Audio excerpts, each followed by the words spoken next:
చాలా మందికి తెలియదండి, గుడికి వెళ్లి స్వామివారి దర్శనమయ్యాక చివరిలో మనము కూర్చుంటాము. అసలు ఎందుకు కూర్చుంటాము మరియు కూర్చొని ఏమి చేయాలి? చాలా మంది ఈ యొక్క తప్పు కూడా చేస్తున్నారండి. స్వామివారి దర్శనమయ్యాక అసలు గుడిలో కూర్చోకుండానే వెళ్లిపోతున్నారు.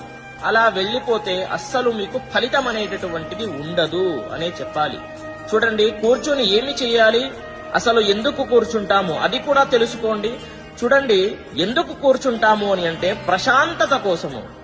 మన జీవన విధానములో మంచి చెడు తెలుసుకొని సరి చేసుకోవడానికి ఆలోచనలో పడి సరి చేసుకుంటాము.